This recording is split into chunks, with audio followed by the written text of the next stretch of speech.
Hey, this is Jeremy from Oxner Insurance. Now, this isn't necessarily a tool that a landscaper would use, but maybe a hammer, some mowers.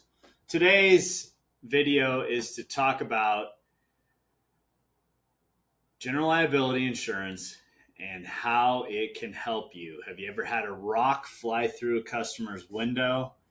What about somebody slipping on your equipment, tripping and threatening to sue?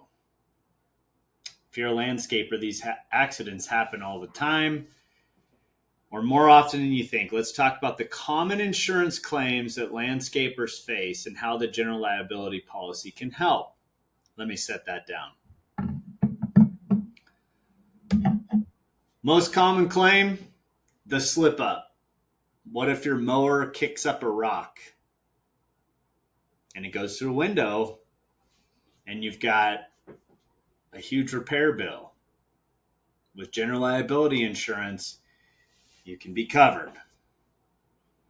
How about you're trimming the hedges and the client walks outside and they trip over the equipment and they break a bone in their body? They could sue for medical bills.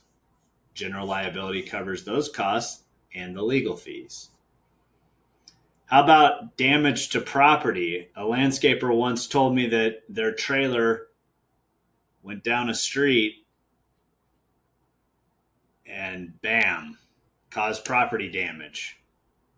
Again, general liability can help pay. Pesticides, fertilizers.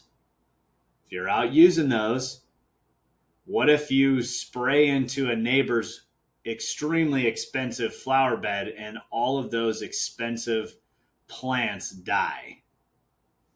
General liability. That's why having the right insurance is key. Hard for me to say, I guess. That's why having the right insurance is key. Most landscapers don't think about this one. Just like they don't think about cyber insurance, which it's okay, but we're not going to talk about cyber insurance on this video. We'll talk about that in other videos. But what if your competitor accuses you of stealing a slogan or similar branding ideas? They can sue you for that. General liability provides legal defense for this kind of a claim. In most cases, sometimes you can have that excluded, but check your policy docs. So if you ever had a close call like this, drop a comment below. Let us know what your close call would be. Hopefully you have an incident report where you took that down and were able to do some great safety training off of that incident because it didn't turn into an accident where you needed to file an insurance claim. And you're able to train your staff on how to avoid those in the future. And if you're not sure what your policy covers, reach out. I'd be happy to help out. Don't forget to like, share, and subscribe to content, and stay tuned for next week's video on landscapers and landscape contractors and the insurance and how it's supposed to be helpful in the case of a covered claim. Thanks for watching. Here's to your success.